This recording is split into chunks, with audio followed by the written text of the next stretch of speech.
Hi, I'm Mitchell from DPReview. Let's talk about the Panasonic S9.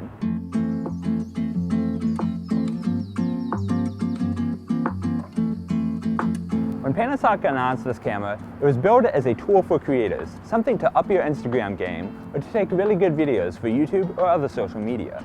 Now that we've gotten to spend some more time with it, we've gotten a sense for what it's good for and what features are kind of lackluster. We've published a full review on our website, so today we're mostly going to cover video because it turns out that's what this thing is best at. Okay, wait, no, I should explain that because the S9 can take really good pictures, and I know a lot of photographers are interested in it because it's one of the cheaper full-frame cameras out there. The issue is that it's just not really built for photography. It only has one top plate control dial, which can make adjusting your settings kind of difficult. It also doesn't have a mechanical shutter or a hot shoe.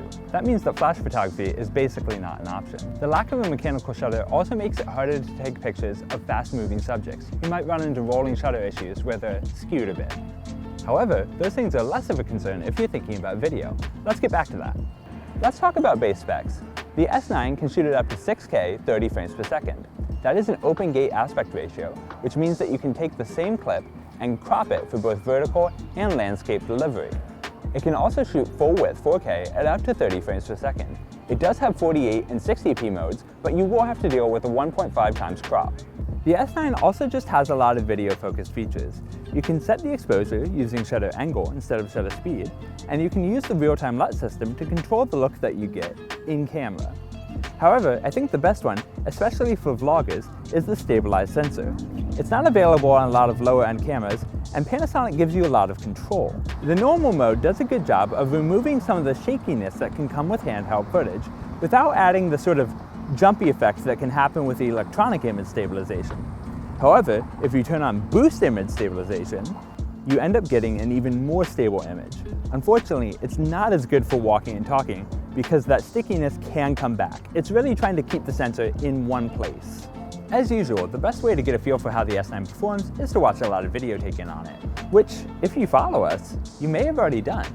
Back when it was announced, I shot our initial S9 video using one, and since then, I've used it to take a lot of reels and even clips for other review videos. And if you haven't seen those, don't worry, I'm going to go ahead and play them now.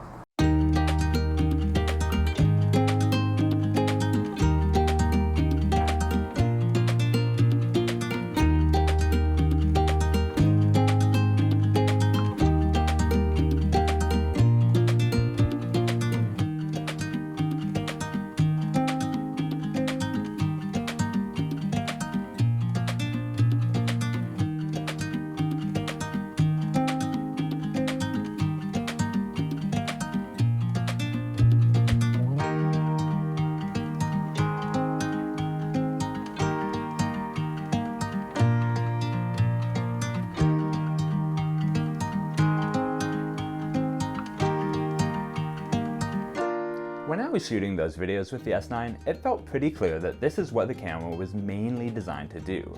And while our workflow doesn't really involve LUTs, I can tell that the real-time LUT system could be a really nice inclusion for anyone who doesn't want to deal with color grading in post.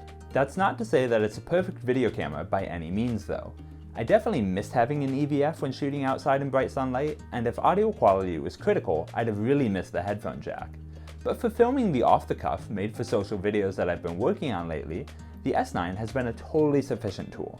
If you were looking to start a YouTube channel and ask me which camera you should buy, the S9 would definitely make it on the list because there just aren't that many other full-frame options at this price point that provide as good of a video shooting experience. If you value photography as much or more than videography though, it's kind of hard to recommend the S9. Again, if you're just going to be taking the occasional picture for Instagram and you want them to stand out among the sea of smartphone pictures, the S9 will get you there. But if you want to enjoy photography as an art form or hobby, you should definitely be looking at other cameras that have better ergonomics, a viewfinder, mechanical shutter, etc. I'm sorry, this just isn't the low-price, compact full-frame photography machine that a lot of us have been hoping for. But if you're the type of creator that this camera was actually made for, it's not a bad option, and I'm glad to see that market being addressed by Panasonic. I think that's it.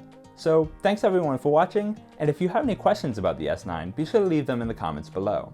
You can also check out the full review at dpreview.com. I'll see you over there.